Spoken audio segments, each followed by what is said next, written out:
A chance encounter. The autumn sun cast a golden haze over the quiet backroads of upstate New York. Orange, red, and yellow leaves blanketed the fields, swirling lazily across the cracked pavement. As the wind hummed a song, only the trees seemed to understand. Driving down that old road was Barron Trump, 19 years old, tall, composed, and thoughtful. Having spent much of his life under the weight of public attention, Barron had, in recent months, sought simplicity. He longed for moments untouched by cameras or politics, days filled with honest people and genuine experiences. It was supposed to be a simple day, a scenic drive in his newly purchased vintage car, a 1967 Mustang GT Fastback, a gift he bought for himself after months of saving and working on side projects. The car was beautiful, deep navy blue with a rumbling engine that sounded like thunder bottled up, but fate has its peculiar ways. About 30 miles outside of town, in a stretch of forgotten farmland, the Mustang began to sputter. Barron frowned, gently pressing the accelerator. The car coughed and jerked forward, then lurched to a stop. Dead. No way, Barron muttered, getting out. He opened the hood, staring at the maze of parts he only half understood. His confidence evaporated in the cold wind. He pulled out his phone. No signal. Figures, of course. Just as Barron began contemplating walking back towards the distant town he passed, he noticed a small wooden sign, half hidden by the bushes. Al's Garage, Repairs and Restorations, 500 yards. It wasn't exactly an ideal solution, but it was better than standing on the side of the road. Barron closed the car, pocketed the keys, and started walking. The garage looked like something out of a different era. Faded red paint peeled from the wooden siding, and a tin sign above the door swung gently in the breeze. A gravel driveway full of beat-up pickups and ancient sedans led to the entrance, where an old man in greasy overalls stood, wiping his hands on a rag. The man was stooped with age but solid, like a tree weathered by decades of storms. His hair was a cloud of white and deep lines traced his face, but his eyes were sharp, intelligent, and kind. "Afternoon," the old man said, his voice a low rumble. "Hey," Barron said, slightly breathless. "My car, it's back there, just died on me. Saw your sign." The man nodded. "Al Miller, mechanic, welder, occasional miracle worker." He chuckled, extending a rough, calloused hand. "Barron," he replied, shaking his hand firmly. "Let's go have a look," Al said, picking up a battered toolbox from the porch. Together they walked back to the Mustang. Barron couldn't help but feel awkward. He was used to people recognizing him almost instantly. The stares, the whispers. But Al seemed refreshingly indifferent, treating him like just another young man stuck with car trouble. After a thorough inspection under the hood, Al leaned back, wiping sweat from his brow. "Fuel pumps shot. Lucky it didn't happen further. From town," he said. "Could fix it here, but parts will take a few days to order." Barron sighed, glancing at the endless fields surrounding them. "You got somewhere to stay?" Al asked. Barron shook his head. "I'll figure something out." Al considered for a moment. "Garage has a spare room. Used to be my grandson's when he stayed summers. You're welcome to it. Help me around the shop in the meantime, if you don't mind." Barron hesitated. "Stay here? With a stranger?" But something about Al's easy manner, the unspoken goodness in his offer, made Barron feel strangely at peace. "Yeah," Barron smiled. "I'd appreciate that." Over the next few days, Barron worked alongside Al, fixing rusty pickups, changing tires, sanding down old doors for repainting. Though he had little mechanical skill, Al was a patient teacher, explaining things slowly, allowing Barron to learn by doing. In the evenings, they'd sit on the back porch, sipping sweet tea, talking about life. Barron learned that Al had once been a skilled aircraft mechanic, serving overseas, fixing bombers during difficult years. Afterward, he returned home, opened the garage, raised a family. Life hadn't been easy. He had lost his wife, Mary, a decade ago. His children had moved away, busy with their own lives. The garage became his world. "Some folks chase big dreams," Al said one night, watching the stars blink awake. "Me, I found happiness fixing things folks thought were broken beyond saving." Barron listened intently. In the quiet wisdom of this old man, he found something he'd rarely encountered in his own world: contentment without applause. On the fourth day, the part arrived. Together they installed the new fuel pump, and after some tweaking, the Mustang roared back to life, louder and prouder than ever. Barron was almost sad. In the short time at Al's garage, he had found a kind of peace he didn't know he needed. He offered to pay. Al refused. "Tell you what," Al said, smiling. "Promise me one thing. Wherever you go, whatever you do, don't forget about the people who help you along the way. Not everyone will know your name, but they'll make your life better just the same." Barron nodded, his throat tightening. "I promise." They shook hands one final time. Then Barron slid into his car, waved goodbye, and disappeared down the winding road, the autumn leaves dancing in his wake. But this was not the end. 1 week later, Al's life would change forever, because Barron Trump, true to his word, was about to return, and he wasn't coming back empty-handed. A return and a revelation. A week had passed since Barron Trump drove away from the little garage tucked between the gold fields.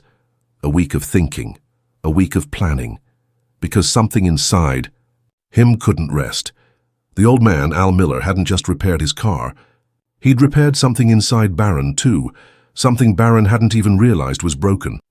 It was a bright, clear Saturday when Al heard the rumble of an engine approaching. He was out back, bent over a rusted Ford pickup, trying to coax a reluctant Bolt to move. Hearing the deep, confident growl of a V8, he looked up, squinting into the morning sun. The familiar navy blue Mustang was pulling into his lot, but behind it there was a second vehicle, a glossy black delivery truck bearing the logo of a luxury tool manufacturer, and behind that truck, another and another, 3 in total. Al stood up slowly, wiping his greasy hands on a rag. He watched as Barron climbed out of the Mustang, dressed casually in jeans and a flannel shirt, looking somehow older, more determined than when he had left. "Morning, Al," Barron called out with a bright smile. "What in the world?" Al muttered, chuckling as he walked toward him. Barron met him halfway, his hands stuffed awkwardly into his pockets. "Told you I'd come back," he said. "Looks like you brought half the county with you," Al joked, eyeing the trucks.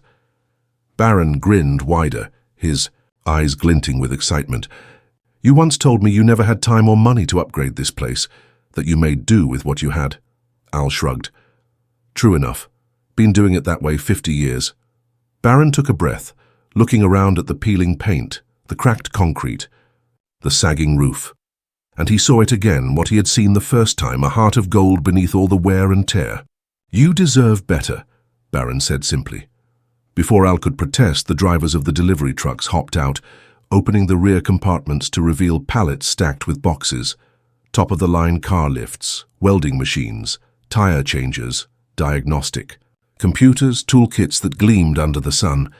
It was enough equipment to transform the dusty old garage into a modern-day marvel. Al blinked in stunned silence. "Consider it a gift," Barron said, stepping forward. "From someone you helped, someone who won't forget it." For a long moment, Al said nothing. His hands trembled slightly as he ran them through his hair. I don't know what to say," he murmured. "You don't have to say anything," Barron said gently. "You helped me when I was stranded. No questions, no expectations. I just want to return the favor." Al shook his head, still overwhelmed. "Son, this is too much. I'm just an old mechanic in the middle of nowhere." Barron smiled, placing a hand on the man's shoulder. "Maybe to the world, but to the people who need you, you're everything." They spent the next few hours unloading. The deliveries, neighbors, drawn by the commotion, started trickling in. A farmer named Tom, a young mother named Lisa, a retired schoolteacher named Mr. Harris. People who had depended on Al's kindness for years but had never known how to repay it. One by one, they offered to help, repaint the walls, fix the roof, rewire the lights. The little garage became a hive of energy, laughter, and gratitude. Barron stayed all day, rolling up his sleeves, painting and installing alongside everyone else. He didn't stop for interviews. No cameras, no press. This wasn't about headlines, it was about heart. Later, as the sun dipped below the horizon and the garage bathed in the warm orange light of a perfect sunset, Al sat on the porch steps, exhausted, but glowing. Beside him, Barron leaned back, admiring the work they had done. "You know," Al said after a while, "people always talk about success like it's money or fame. But real success, it's what you leave behind. It's the hands you lift up when no one's watching." Barron nodded thoughtfully. "You're right." He reached into his jacket pocket and pulled out something small, a plaque polished and gleaming. On it were engraved the words, "Al Miller's Garage, built on kindness, run by heart. Helping people since 1972. Hal read the words twice before tears filled his eyes. "No one's ever come," he whispered, unable to finish. "You deserve it," Barron said softly. They sat there in the golden hush of evening as the garage, now alive with new hope, stood proudly. Behind them, not just a building anymore, a monument to kindness, a reminder that in a world often obsessed with the biggest and the loudest, sometimes the quietest acts echo the loudest through time. Yet this was still not the end, because Barron's journey was only beginning, and Al's simple act of kindness had planted a seed that would grow into something even bigger, something that would touch lives far beyond the sleepy fields of upstate. New York, the ripple effect. The days after the garage's rebirth were quiet, but not for long. Barron Trump returned to New York City, but he wasn't the same young man who had set out for a country drive weeks before. Something had shifted deep. Inside him, something powerful and permanent. He realized that real greatness wasn't about the spotlight. It was about lighting the way for others, quietly, steadily, without asking for applause. And he knew in his heart that Al Miller's humble life carried a lesson the whole world needed to hear. One crisp morning, Barron sat at a small coffee shop overlooking Central Park. He sipped his coffee slowly, lost in thought, scribbling notes into a worn leather journal he had started keeping. At the top of the page, he wrote, "The Ripple Effect Project." It was a simple idea, simple, but world-changing. Barron's plan was this: find ordinary heroes, people who worked quietly with integrity and kindness, but were often invisible to the world. Help amplify their impact, not by giving handouts, but by giving tools, resources, and dignity. Inspire others to do the same, to create a ripple effect where one good deed sparked another and another endlessly. Al Miller wasn't just a kind old mechanic. He was the first ripple, and Barron intended to honor him by building a movement in his name. The first steps over the next few weeks, Barron worked quietly but relentlessly. No PR agencies, no news conferences. Instead, he reached out personally to community centers, small-town newspapers, local charities, anywhere he might find stories of unsung heroes. He built a small team of like-minded young people, engineers, designers, volunteers, many of whom had never met someone like Barron before, and were surprised at how humble and driven he was. They called themselves the Ripple Team. Their first project, naturally, would be to tell the story of Al Miller. One chilly November weekend, Barron returned to the little garage with a few friends, a filmmaker, a sound engineer, and a photographer. They didn't arrive in limousines. They arrived in beat-up vans packed with equipment and warm jackets. When Al saw Barron again, he chuckled. "Back so soon, city boy," he teased. "Couldn't stay away." Barron grinned. He explained the project, carefully, respectfully. He told Al so that he wanted to share his story, not to make him famous, but to inspire others to recognize and support the quiet heroes in their own lives. At first, Al was reluctant. "I ain't much for cameras," he said, scratching the back of his head. "But you're good for the world," Barron said gently, "and the world needs more good." Al thought about it for a long moment. Then, with a soft smile, he nodded. "All right, son, let's do it." Filming the heart, the documentary wasn't flashy. It wasn't filled with special effects or dramatic music. It was simple, just Al sitting on the worn steps of his garage, telling his story, talking about the years he spent fixing engines, fixing bicycles for neighbor kids for free, pulling stranded families out of snowdrifts in the middle of winter without ever asking for a dime. He spoke about loss, about missing his wife, Mary, but also about joy. Joy found in small things. The roar of a fixed engine, the gratitude in a stranger's handshake, the satisfaction of an honest day's work. Barron sat quietly off camera the whole time, listening, absorbing. And when Al finished, the entire crew was silent, some wiping tears from their eyes. The documentary was titled The Mechanic's Gift, The Power of Small Kindness. When Barron uploaded it quietly to YouTube a few weeks later, under an anonymous channel simply named Ripple Effect, he didn't expect much. Maybe a few hundred views, maybe a few heartfelt comments. What happened instead would change everything. Going viral at first, it was slow, a few views, a few likes. Then, without warning, the video was picked up by a popular community page, then another, and another. Within days, The Mechanic's Gift had amassed millions of views. People from every corner of the world flooded the comments. "I cried watching this. We need more people like Al. Reminds me of my grandfather. Thank you for sharing." His story. "Kindness is never wasted, thank you, Mr. Miller." Some even shared their own Al stories, about janitors, teachers, nurses, neighbors who had quietly changed their lives. The ripple was growing, and it was just the beginning. Barron's anonymous Ripple Effect channel exploded with followers. Overnight, donations started pouring in, people eager to support the next unsung hero, the next small-town mechanic, the next forgotten angel. With the money, Barron and his team were able to travel farther, find more stories, and create more projects. In a matter of months, they rebuilt a struggling library in Mississippi, funded a shelter for abandoned animals in rural Texas, bought new uniforms and equipment for a high school track team in Detroit.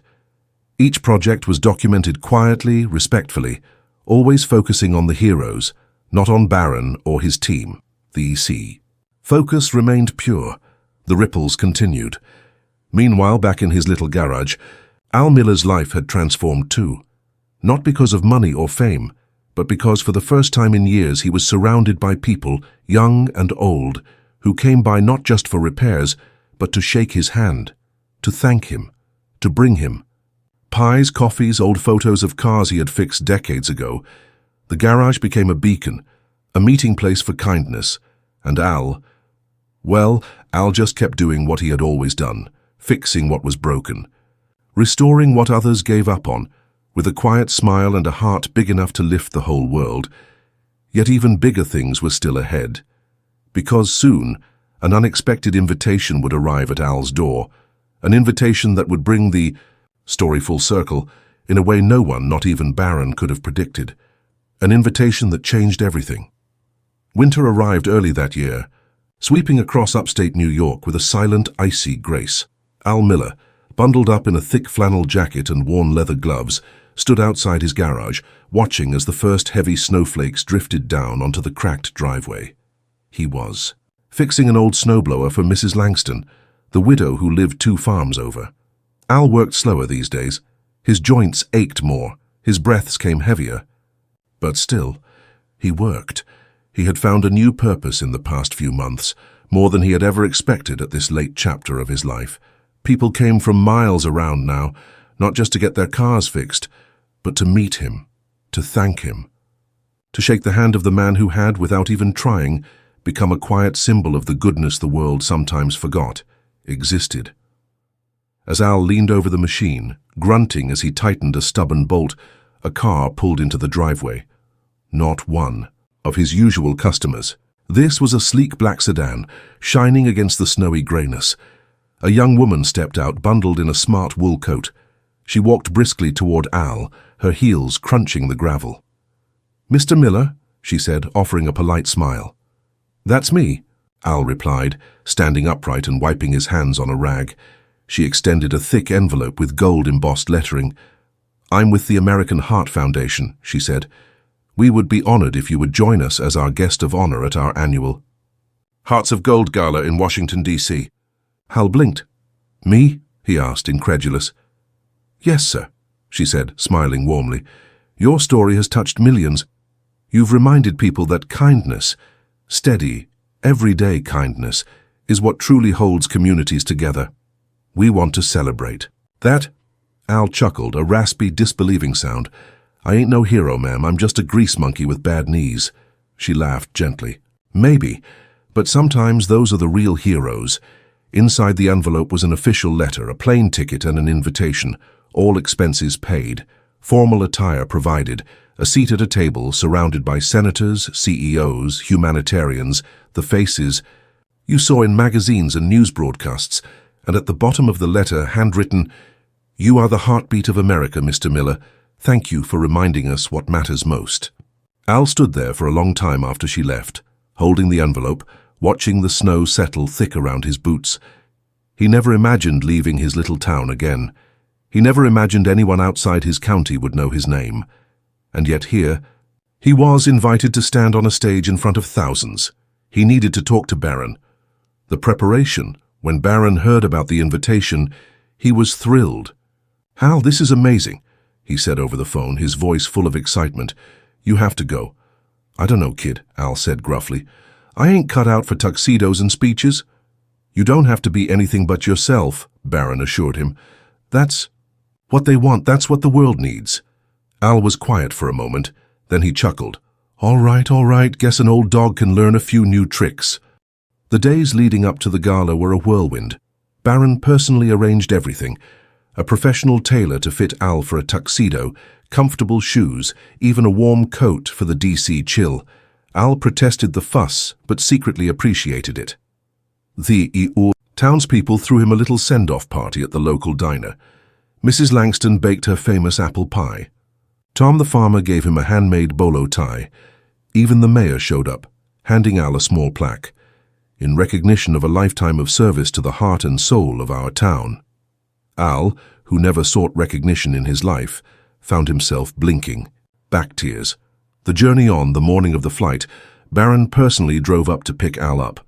They laughed the whole way to the airport, about Al's suspicion of those flying tin cans, about how many suitcases Barron insisted he pack. "One is plenty, kid." About how neither of them really knew how to tie a bow tie properly. When the plane finally touched down in Washington, D.C., Al stepped out into a world he never dreamed he'd see. The city's grand marble buildings, the crisp winter air, the sheer scale of it all. It was overwhelming. But Barron stayed by his side, steady and smiling. "You belong here, Al," he said quietly, and somehow Al believed him. The gala night. The grand ballroom of the Ritz-Carlton was bathed in golden light. Crystal chandeliers glittered like frozen stars overhead. Elegant music floated through the air. Barron adjusted Al's tie one last time before they entered. "You ready?" he asked. "As ready as an old farmer ever gets," Al said with a grin. They walked in together, heads turned, whispers rippled through the crowd. There he was, the humble mechanic who had moved millions. The man who fixed not just cars but hearts. Al sat at a table near the stage, feeling oddly like a schoolboy on his first day of class. He shook hands with people in expensive suits, nodded politely at celebrities he barely recognized, but it wasn't until he saw the smiles, the real smiles, that he relaxed. These people, for all their wealth and fame, weren't here for show. They were here for hope. And tonight, that hope had grey hair, calloused hands, and a stubbornly warm heart.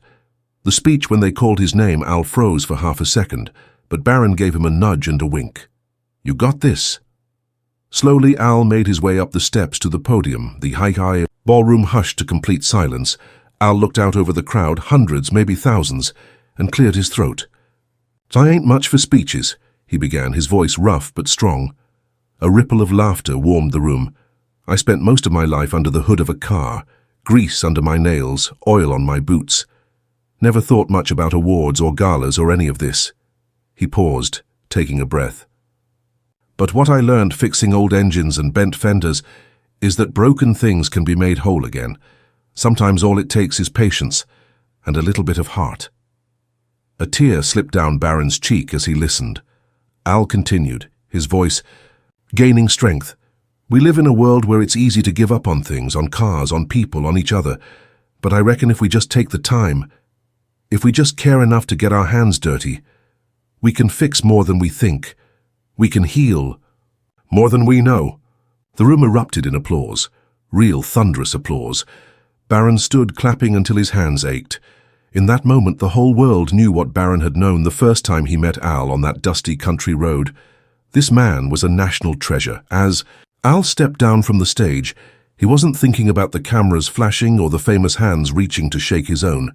He was thinking about Mary, about the kids who biked past his garage every summer, about Barron, who had believed in him enough to start a ripple that turned into a wave, and he realized it was never too late to change the world, even if you started with nothing but a wrench and a good heart. But little did Al know, an even bigger surprise was waiting for him after the gala. Something that would take the ripple and turn it into a tidal wave across the nation. A dream reborn. The gala night shimmered in Al Miller's memory long after it ended. The bright lights, the roaring applause, the heartfelt hugs from strangers who treated him like family. All of it felt like something out of a dream.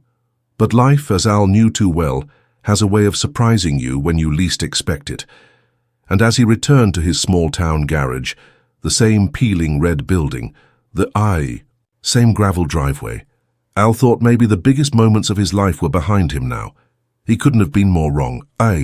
Visitor with a vision. It was a brisk Saturday morning when the visitor arrived. Al was fixing a battered old Chevy pickup, humming an off-key tune under his breath, when he heard a new car pull up, a sleek silver SUV.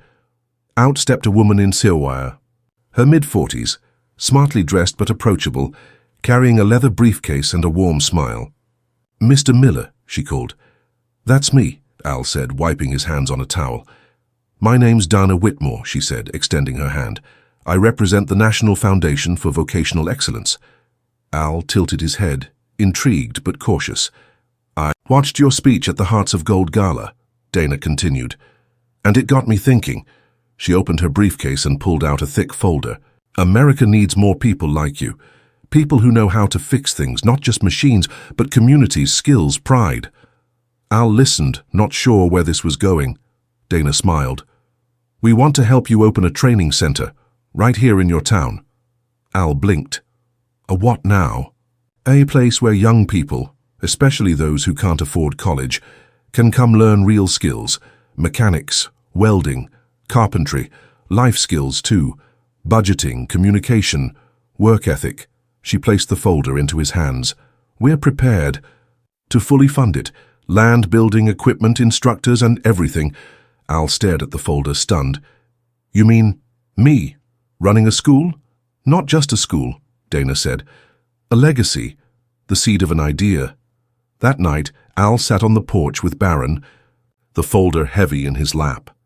"I dunno, kid," he said, looking out at the moonlit fields. "I'm just a grease monkey. Never been much of a teacher." "You already taught me more than any classroom ever did," Barron said, smiling. Al was silent for a long time. He thought about the kids he used to fix bikes for, the teenagers who hung around his garage asking endless questions about engines and gearboxes. He thought about all the young hands out there, restless, eager, hungry for something real. Maybe this was the next step. Maybe fixing engines had been practice. Now it was time to help fix lives.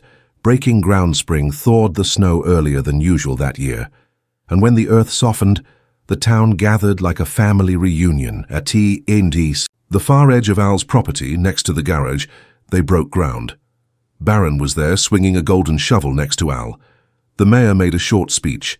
Mrs. Langston baked another pie, actually 3. Children ran around with balloons. Old-timers leaned on their canes, smiling proudly. A big handmade sign stood at the entrance. The Miller Center, a place to build skills, dreams, and hope. Founded 2025 construction crews poured concrete. Electricians wired bright new lights. Carpenters raised sturdy beams under a blue sky. And every evening after the crews left, Al wandered through the half-built halls, touching the fresh wood with reverence. He imagined the laughter of students, the hum of machinery, the spark of dreams being built with hands, not just textbooks. The grand opening 6 months later, the Miller Center opened its doors. Over 200 people showed up that day. There were young men in worn jeans and baseball caps, young women with oil-smudged hands and bright eyes, single mums looking to learn a trade. Veterans searching for a new path, all of them carrying one thing in common: hope. Barron gave the opening speech, standing proudly beside Al. "We're not here to teach just mechanics," Barron said. "We're here to teach perseverance, honor, the belief that no matter where you start, you can build something strong." Al said a few words too, short, honest, and full of heart. Then the first class filed inside, into the bright, clean shops. The workshops filled with gleaming tools, the classrooms with simple chalkboards and big dreams. And as Al watched them, he felt something he hadn't felt in years, not just pride, purpose. The ripple grows, wider word of the Miller Center spread fast. Other towns wrote letters, asking how they could start their own centers. Volunteers poured in, retired mechanics, welders, teachers, entrepreneurs. Even major companies donated equipment, offering apprenticeships and scholarships for the best students.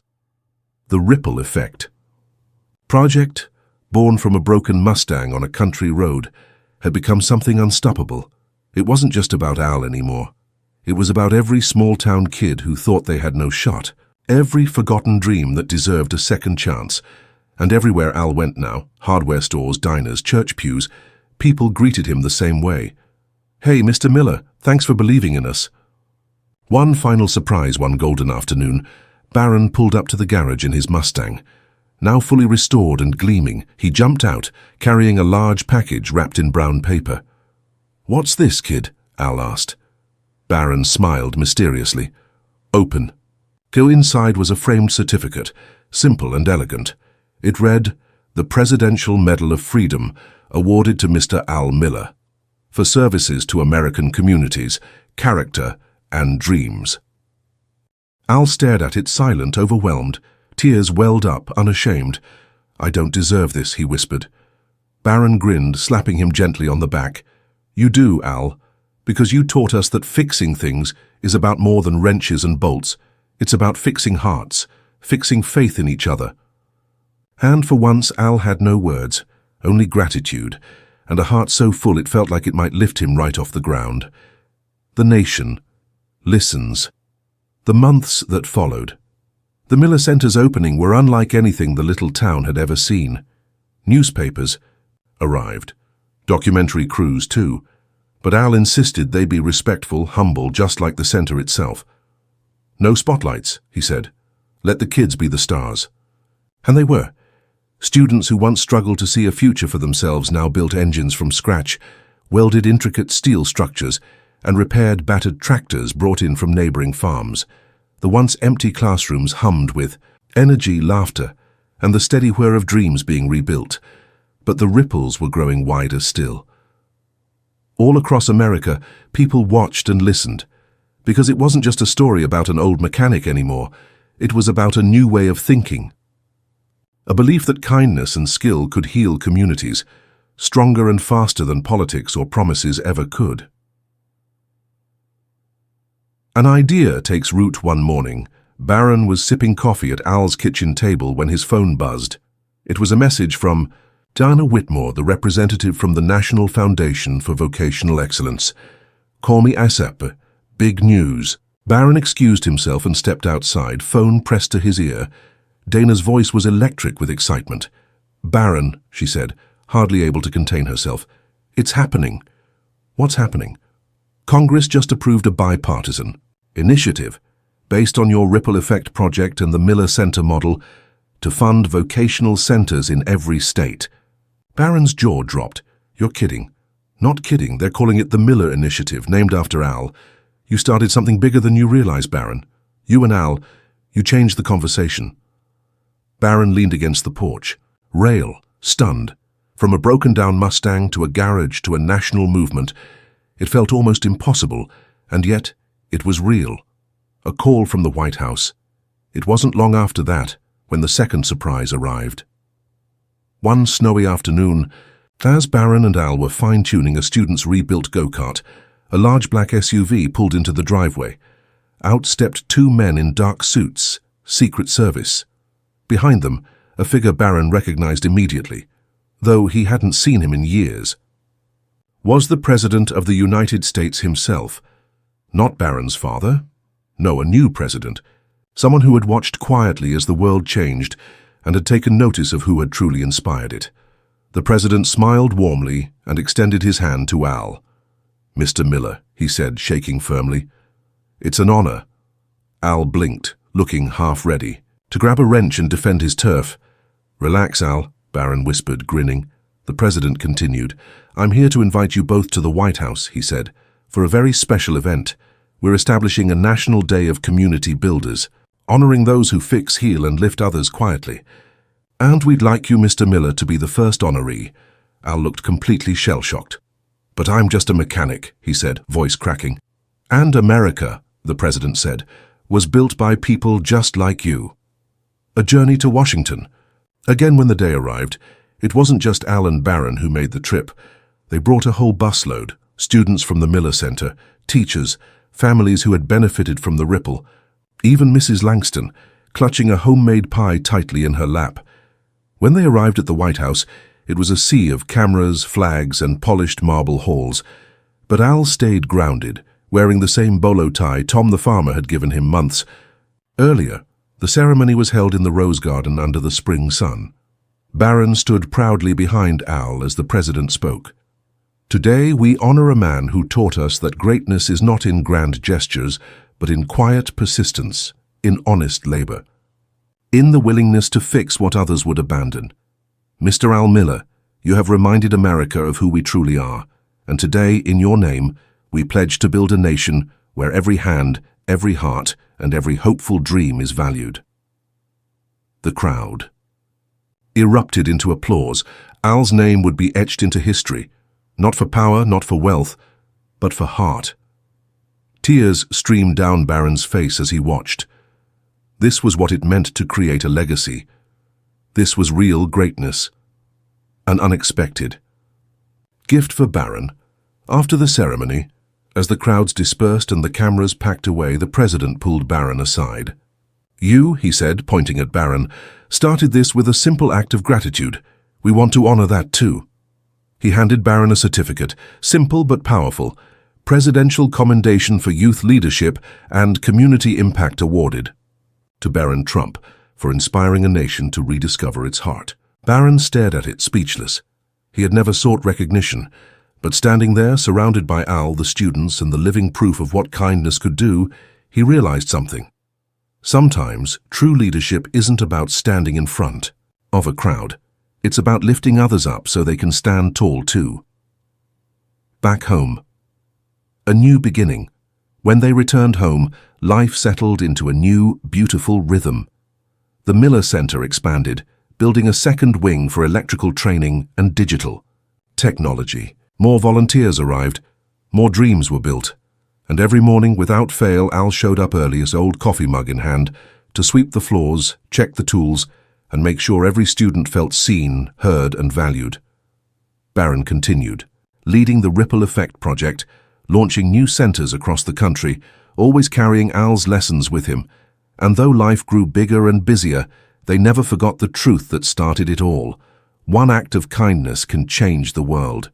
One ripple can create a wave that carries countless lives to brighter shores. A new generation rises time, like the river that carved the valleys around their small town, moved steadily forward. The once modest Miller Center had now blossomed into a full campus, stretching across several acres of green hills. New buildings rose, not cold and sterile, but full of life. Classrooms, machine shops, art studios, community gardens. The original garage, where it all began, stood proudly at the heart of it all, preserved like a sacred monument to humble beginnings. And through it all, Al Miller remained the soul of the place. Signs of change. Al wasn't getting any younger. His hands, once steady enough to thread the finest bolts by touch, had started to tremble. His knees, once stubbornly strong, ached on cold mornings, but in his heart he felt lighter than he had in decades, because now, every time he walked through the campus, he saw something better than any repaired engine. Young people believing in themselves. Kids who once thought their lives had no purpose now stood tall, wearing overalls and grease stains like badges of honor. They built engines, they designed bridges, they planted gardens, they built futures. The apprentice among them was a young man named Caleb Johnson, 17 years old, shy, with a mop of curly hair and eyes like a summer sky. Caleb had grown up rough. A broken home. Poverty. Doubt so heavy it nearly crushed him. When he first stumbled into the Miller Center, it was with slumped shoulders and barely a word spoken. But under Al's gentle patience and Barron's quiet encouragement, something changed. Caleb became one of the best mechanics the center had ever seen. He could listen to an engine sputter and tell you exactly what it needed, almost like he was listening to its heartbeat. But more than that, Caleb began to believe he was worth something. And to Al, that was the greatest miracle of all. One afternoon, after class, Al called Caleb over to the old garage. Barron was there, too, leaning against the Mustang, smiling knowingly. Al handed Caleb a small heavy object wrapped in a piece of cloth. "Open it," Al said. Inside was a wrench, not shiny or new, but worn smooth by decades of work. Al's first wrench, the one he had used when he opened his garage so many years ago. Caleb stared at it, speechless. "I figure," Al said, his voice, "Lo, it's time someone else carried this torch." Caleb's hands shook as he held the wrench. "You don't have to be the best mechanic," Al continued, resting a hand on the boy's shoulder. "You just have to care. Care enough to fix what others leave behind. Care enough to never give up on broken things or broken people." Caleb nodded, eyes brimming with tears. He understood. He would carry the legacy forward. The farewell festival. That spring, the town threw a massive celebration. They called it Miller Day, a day to honor Al's lifetime of service, kindness, and unwavering belief in the power of small acts. The whole town showed up. There were hayrides and music and food carts selling homemade pies and fresh lemonade. Former students flew back from all over the country, some now engineers, teachers, business owners. They all had one thing in common. Their lives had been touched by Al Miller. Barron stood on the main stage, microphone in hand, sunlight catching the gold trim of his jacket. He looked out over the crowd, faces beaming, eyes shining, and spoke from the heart. "Al Miller taught us that greatness doesn't come from the size of your paycheck or the number of people who know your name. It comes from the lives you lift up along the way, from the dreams you mend, from the ripples of hope you set loose in the world. And today, we don't just celebrate a man, we celebrate a way of living, a way of believing, a way of building, with heart, with hands, and with hope. Thank you, Al, for fixing the world one small act at a time." The applause shook the valley.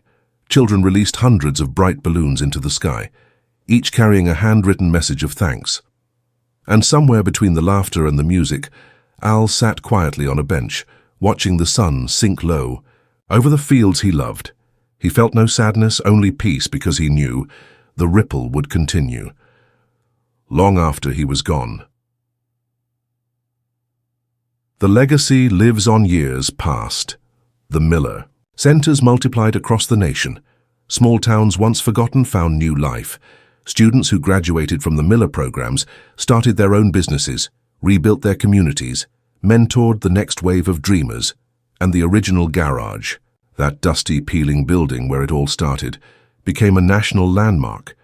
Every year, new students made a pilgrimage there, placing their hands against its worn wooden walls, whispering promises to themselves to fix what was broken, to lift up what was fallen, to believe in others the way Al Miller once believed in them. One final ride late one summer evening, Barron found Al sitting quietly inside the old Mustang. The car gleamed, still lovingly maintained after all these years. Al smiled when he saw him. "One last ride?" he asked. Barron grinned, sliding into the passenger seat. The Mustang roared to life, the engine purring like an old lion. They drove slowly through the hills, past fields of golden wheat, past the twinkling lights of the town, past the Miller Center shining under the stars. Neither spoke much, they didn't need to. The wind carried their thoughts what of years past, of lives changed, of a world made better by kindness. And as the car crested a final hill, they saw it, a giant mural painted on the side of the Miller Center. It showed Al in his overalls and cap, wrench in hand, smiling softly. Above him, in bold letters, "Fix the world, one heart at a time." Al smiled, tears shining in his eyes, and in the quiet hum of the Mustang's engine, Barron knew this was not the end. It was a beginning for every dreamer, for every fixer, for every heart. Brave enough to believe in the power of kindness,